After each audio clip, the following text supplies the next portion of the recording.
Welcome to study 24 Udaipur. आज की इस क्लास में हम व्यष्टि अर्थशास्त्र क्लास 12th एनसीईआरटी का लेसन तीसरा जो है उसका आज हम अंतिम पार्ट पढ़ने वाले हैं, जिसमें हम दीर्घकालीन लागतें, दीर्घकालीन औसत लागत और दीर्घकालीन सीमांत लागत क्या होती हैं इसे हम पढ़ेंगे और इसके साथ ही हमारा जो पूरा चैप्टर है वो कंप्लीट हो जाएगा। तो ये आज हमारा तीसरा जो लेसन है उसका अंतिम वीडियो है, दीर्घकालीन लागतें, लॉन्ग रन कॉस्ट। देखिए हमने पढ़ा था अल्पकाल और दीर्घकाल के बारे में। अल्पकाल में हमने पढ़ा था अल्पकाल का संबंध किसी एक वर्ष या एक महीने 2 महीने से नहीं होता है। अल्पकाल का संबंध किससे होता है अर्थशास्त्र में? जब उत्पादन के कुछ साधन स्थिर और कुछ साधन परिवर्तनशील रखे जाते हैं। ठीक है, अल्पकाल में क्या होता है, उत्पादन के कुछ साधन स्थिर होते हैं या कम से कम एक साधन स्थिर होता है और अन्य साधन परिवर्तनशील होते हैं। इसलिए अल्पकालीन लागतें कौन सी होती हैं? स्थिर और परिवर्तनशील लागतों का योग होती हैं। लेकिन दीर्घकाल के बारे में हमने पढ़ा था कि उत्पादन का कोई भी साधन दीर्घकाल में स्थिर नहीं होता है। दीर्घकाल में उत्पादन के सभी साधन परिवर्तनशील होते हैं और जब सभी साधन परिवर्तनशील होते हैं इसका मतलब ये हो गया कि उत्पादन की जो लागत होगी वो भी परिवर्तनशील लागत होगी। दीर्घकाल में कोई भी स्थिर लागत नहीं होती है। ठीक है, दीर्घकाल में क्या होता है, उत्पादन के सभी साधन परिवर्तनशील होते हैं, इसलिए दीर्घकाल में केवल परिवर्तनशील लागत पाई जाएगी। दीर्घकाल में उत्पादन की कोई स्थिर लागत नहीं होती है। इसलिए हम कह सकते हैं कि जो कुल लागत है वो क्या होती हैं, कुल परिवर्ती लागत के बराबर होती हैं। जबकि अल्पकाल में हमने पढ़ा था कि कुल लागत जो होती है वो स्थिर और परिवर्ती लागत दोनों का योग होती हैं। लेकिन दीर्घकाल में उत्पादन के सभी साधन परिवर्तनशील होते हैं, कोई भी साधन स्थिर नहीं होता है, इसलिए कुल लागत जो है वो कुल परिवर्ती लागत के बराबर होगी। और दीर्घकाल में हम दो प्रकार की जो लागतें हैं, दीर्घकालीन औसत लागत और दूसरी दीर्घकालीन सीमांत लागत के बारे में हम पढ़ेंगे। तो सबसे पहले देखिए हमारी है दीर्घकालीन औसत लागत, लॉन्ग रन एवरेज कॉस्ट, जिसके लिए हमने लिख दिया है LRAC, long run average cost. और औसत लागत हमको निकालनी है, तो औसत लागत हम कैसे ज्ञात करेंगे? उत्पादन की जो कुल लागत है, ठीक है, कुल लागत में हम क्या करेंगे, उत्पादन की इकाइयों का या उत्पादन की मात्रा का भाग देंगे। जब हम उत्पादन की कुल लागत में उत्पादन की इकाइयों या उत्पादन की मात्रा का भाग देंगे तो हमारे पास में क्या आ जाएगी, दीर्घकालीन औसत लागत आ जाएगी। ठीक है, ये हमारा फॉर्मूला हो गया है। क्या होता है दीर्घकालीन औसत लागत? कुल लागत में उत्पादन की मात्रा का भाग दिया जाए। ठीक है, इसका मतलब क्या हुआ, तो किसी वस्तु की एक इकाई को बनाने में जो खर्चा आ रहा है वो क्या है, औसत लागत होती है। और औसत लागत वक्र जो होता है, दीर्घकालीन औसत लागत की हम बात कर रहे हैं, तो दीर्घकालीन औसत लागत वक्र भी अल्पकालीन औसत लागत वक्र की तरह यू आकार का होता है। ठीक है, आपने पिछली क्लास में पढ़ा होगा कि जो औसत लागत वक्र है अल्पकालीन वो यू आकार का होता है और दीर्घकालीन औसत लागत वक्र भी क्या होता है, यू आकार का होता है, लेकिन थोड़ा चपटा होता है, ऐसा हम कह सकते हैं। ठीक है, अल्पकाल की तुलना में दीर्घकालीन औसत लागत वक्र थोड़ा चपटा होता है और यू आकार का होता है। ठीक है, यू आकार का मतलब क्या हो गया, जैसे जैसे उत्पादन की मात्रा में वृद्धि की जाती है तो प्रारंभ में क्या होता है, जो औसत लागत है वो घटती हैं, क्योंकि पैमाने के बढ़ते प्रतिफल क्रियाशील होते हैं। इसलिए यहाँ पर अगर हम देखें औसत लागत घटती है, इसका मतलब क्या हो गया, यहाँ पे पैमाने के वर्धमान प्रतिफल क्रियाशील होते हैं और फिर एक बिंदु के बाद में क्या होता है, जो औसत लागत है वो बढ़ने लग जाती हैं। ठीक है, जिसका कारण क्या है, पैमाने के घटते प्रतिफल या पैमाने के ह्रासमान प्रतिफल में क्या होता है, औसत लागत बढ़ती है। और यहाँ पर अगर हम देखें, ठीक है, जहां पे औसत लागत जो है वो क्या है, स्थिर है। ठीक है, यहाँ पे एक तरह से क्या होता है, पैमाने के स्थिर प्रतिफल क्रियाशील होते हैं। अल्पकाल में हमने पढ़ा था कि जो दीर्घकालीन अल्पकालीन जो औसत लागत वक्र है यू आकार का होने का कारण उसका क्या है, परिवर्ती अनुपातों का नियम। ठीक है, जबकि दीर्घकालीन औसत लागत वक्र जो यू आकार का होता है, ठीक है, और दीर्घकाल में उत्पादन के सभी साधन परिवर्तनशील होते हैं, इसलिए दीर्घकाल का संबंध किससे होता है? पैमाने के प्रतिफल से। तो यू आकार होने का कारण क्या हो गया कि प्रारंभ में उत्पादन की मात्रा बढ़ने के साथ साथ में पैमाने के वर्धमान प्रतिफल, या जिनको हम कह सकते हैं पैमाने के बढ़ते प्रतिफल क्रियाशील होते हैं। ठीक है, पैमाने के बढ़ते प्रतिफल का मतलब क्या हो गया? जिस अनुपात में साधनों को बढ़ाया जाता है उत्पादन उससे अधिक अनुपात में बढ़ता है, और जब साधनों की अपेक्षा उत्पादन अधिक अनुपात में बढ़ेगा तो क्या होगा? उत्पादन की जो प्रति इकाई लागत है वो क्या होगी? घटेगी। इसलिए प्रारंभ में क्या होता है, ये जो औसत लागत है वो नीचे की ओर गिरती हैं, और फिर एक बिंदु के बाद में जो औसत लागत है वो बढ़ती है। क्यों? क्योंकि यहाँ पे एक तरह से साधनों के हासमान प्रतिफल क्रियाशील होते हैं, साधनों के जो पैमाने के जो घटते प्रतिफल होते हैं वो क्रियाशील होते हैं। ठीक है, घटते प्रतिफल में क्या होता है? जिस अनुपात में हम साधनों को बढ़ाते हैं उत्पादन उससे कम अनुपात में बढ़ता है, और साधनों को बढ़ाते हैं उससे अगर उत्पादन कम अनुपात में बढ़ेगा, इसका मतलब क्या हो गया? प्रति इकाई जो औसत लागत है वो बढ़ेगी, इसलिए क्या होता है? यू आकार का होता है। तो इन तीनों के बारे में हम एक एक करके देख लेते हैं। पैमाने के वर्धमान प्रतिफल की बात करें, ठीक है, पैमाने के वर्धमान प्रतिफल में क्या होता है? जिस अनुपात में साधनों में वृद्धि की जाती है उत्पादन उससे अधिक अनुपात में बढ़ता है। ठीक है, पिछली क्लास में हमने पैमाने के वर्धमान प्रतिफल के बारे में पढ़ा था, जैसे कि उत्पादन के साधनों को हमने 10% बढ़ा दिया, और उत्पादन क्या होगा?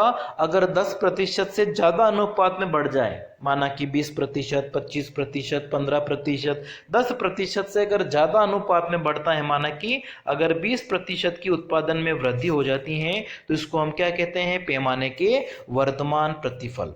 और पैमाने के बढ़ते प्रतिफल में साधनों में वृद्धि की तुलना में उत्पादन तेजी से बढ़ता है, और इसी कारण से क्या होता है? जो प्रति इकाई लागत है, औसत लागत है, वो क्या होती हैं? घटती हैं। तो पैमाने के वर्धमान प्रतिफल में क्या होगा? औसत लागत जो है वो घटती हुई होगी, क्योंकि जैसे जैसे उत्पादन की मात्रा बढ़ेगी औसत लागत क्या होती है? प्रारंभ में घटती हैं। क्यों घटती हैं? क्योंकि जिस अनुपात में साधनों को बढ़ाया जाता है उत्पादन उस अधिक अनुपात में बढ़ जाता है, इसलिए प्रति इकाई लागत घटती है। फिर पैमाने के हासमान प्रतिफल या घटते प्रतिफल की अगर हम बात करें तो इसमें क्या होता है? जिस अनुपात में साधनों में वृद्धि की जाती है उत्पादन उसकी तुलना में कम अनुपात में बढ़ता है। जैसे कि साधनों को अगर 10% बढ़ाया गया है तो उत्पादन जो होगा वो साधनों में वृद्धि की तुलना में कम अनुपात में बढ़ता है। जैसे कि 5% की वृद्धि हुई, देखो साधन अगर बढ़ाएंगे तो उत्पादन बढ़ेगा, लेकिन दोनों के अनुपात की तुलना करनी है कि साधनों को हमने जिस अनुपात से बढ़ाया है उत्पादन अगर उससे अधिक अनुपात में बढ़ेगा तो इसको हम पैमाने के बढ़ते प्रतिफल कहेंगे। जिस अनुपात में हमने साधनों को बढ़ाया है उत्पादन अगर उससे कम अनुपात में बढ़ता है तो इसको हम कहते हैं घटते प्रतिफल। और घटते प्रतिफल या ह्रासमान प्रतिफल की स्थिति में क्या होगा? जो औसत लागत है वो क्या होगी? बढ़ेगी।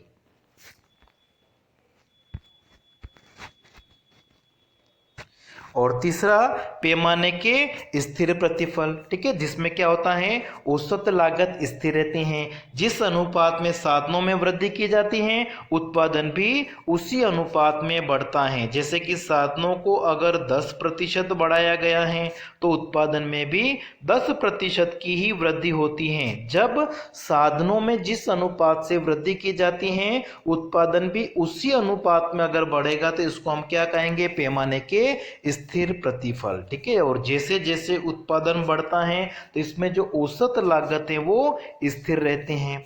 और दीर्घकालीन औसत लागत वक्र के न्यूनतम बिंदु की अगर हम बात करें, ठीक है, जिसको अभी हम रेखा चित्र के द्वारा अगर देखें तो जैसे औसत लागत का हमने जो रेखा चित्र बनाया है तो ये जो न्यूनतम बिंदु है, ठीक है, यहाँ पे क्या होता है?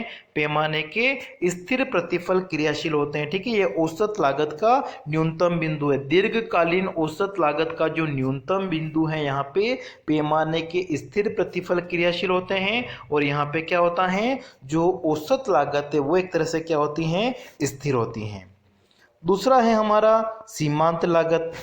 ठीक है। सीमांत लागत क्या होती है? किसी वस्तु की एक अतिरिक्त इकाई का उत्पादन करने से कुल लागत में जो परिवर्तन होता है, कुल लागत में जो परिवर्तन होगा, कुल लागत में जो परिवर्तन होता है, कब? जब किसी वस्तु की एक अतिरिक्त इकाई का उत्पादन किया जाता है। तो वस्तु की एक अतिरिक्त इकाई का उत्पादन करने से कुल लागत में जो परिवर्तन होगा उसको हम क्या कहते हैं? सीमांत लागत कहते हैं। और सीमांत लागत वक्र जो होता है, ठीक है, दीर्घकालीन सीमांत लागत वक्र LRMC, long run marginal cost curve जो होता है वो भी क्या होता है? यू आकार का होता है। ठीक है। और यू आकार का होने का कारण क्या है? वही पैमाने के जो प्रतिफल हैं वो क्रियाशील होते हैं। प्रारंभ में पैमाने के बढ़ते प्रतिफल क्रियाशील होते हैं, इसलिए सीमांत लागत घटती है। और बाद में क्या होता है? पैमाने के घटते प्रतिफल क्रियाशील होते हैं, इसलिए सीमांत लागत क्या होती है?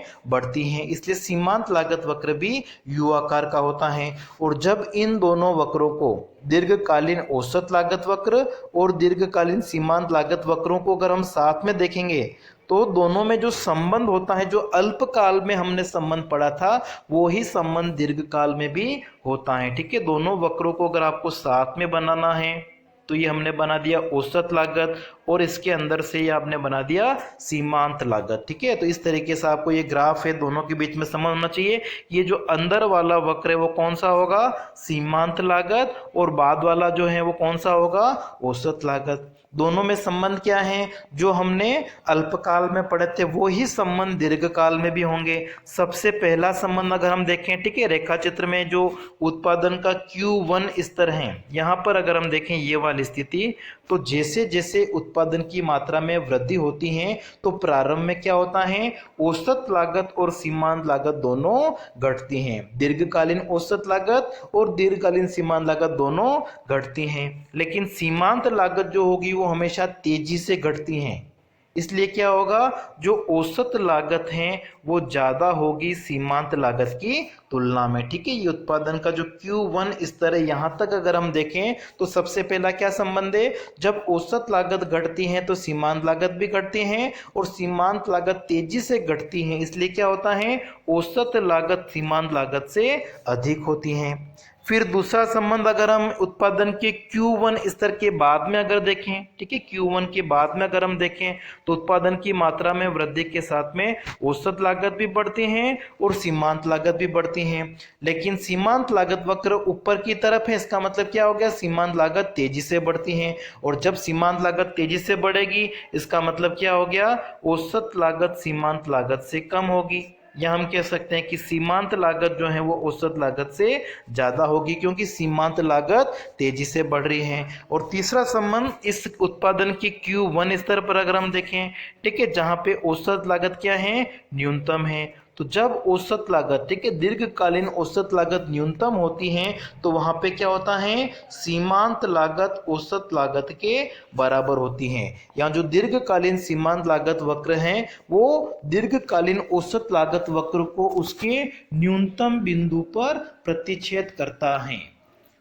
और एक हमारा टॉपिक थोड़ा सा यहाँ पे आपको कोब डगलस उत्पादन फलन के बारे में भी दे रखा है, जो भी आप देख सकते हैं। कोब डगलस दो अलग अलग अर्थशास्त्री थे, उन्होंने उत्पादन फलन दिया है। ठीक है। और उन्होंने क्या बताया? किसी वस्तु का उत्पादन करने के लिए दो साधनों की आवश्यकता होती है। ठीक है। तो हमने उत्पादन फलन को ऐसे लिख दिया, Q equal to function of x1 x2।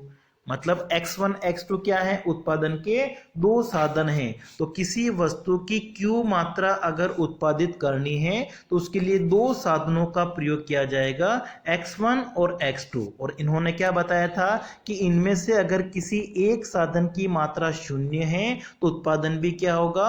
शून्य होगा। इसका मतलब उत्पादन करने के लिए इन दो साधनों की आवश्यकता होती है। ठीक है। उत्पादन करने के लिए दो साधनों की आवश्यकता होती हैं। एक साधन की मात्रा शून्य होने पर उत्पादन भी क्या होगा? शून्य होगा। ठीक है। ये बताता है कोब डगलस उत्पादन फलन। फिर कोऑपरेटिव उत्पादन फलन से हम क्या कर सकते हैं, पैमाने के स्थिर प्रतिफल, घटते प्रतिफल और पैमाने के बढ़ते प्रतिफल को हम स्पष्ट कर सकते हैं। ठीक है, कि पैमाने के स्थिर प्रतिफल में क्या होगा, जिस अनुपात में साधनों को बढ़ाया जाता है, जैसे आपके साधन अगर x1 x2 हैं तो दोनों को हमने क्या किया, t गुना बढ़ा दिया। ठीक है, tx1 और tx2, तो दोनों साधनों को हमने जिस अनुपात में बढ़ाया है उत्पादन भी क्या होगा, उस अनुपात में बढ़ जाएगा। ठीक है, उत्पादन को अगर हम Q लिख दें तो ये आपका हो जाएगा T इंटू क्यू, या Q की जगह अगर आप चाहें तो उत्पादन फलन लिख सकते हो Fx1 x2 ये वाला। ठीक है, और इसको उत्पादन कितना बढ़ गया है, T गुना बढ़ गया है। ठीक है, ये हमारे पास में साधनों को हमने बढ़ाया है T गुना, ये देखिए T गुना बढ़ाया है x1 और x2 को, तो उत्पादन भी क्या हो गया, t गुना बढ़ गया। ठीक है, t यहाँ पे आप चाहें तो इसकी जगह क्या ले सकते हैं, हम q ले सकते हैं, ये लिखा रखा मैंने। ठीक है, तो आप किसी भी तरीके से ले सकते हो। तो जिस अनुपात में साधन को बढ़ाते उत्पादन भी उसी अनुपात में बढ़ेगा, पैमाने की स्थिर प्रतिफल होगी। यहाँ पे साधनों में वृद्धि इधर लिखी हुई है और उत्पादन में जो वृद्धि है वो यहाँ लिखी हुई है।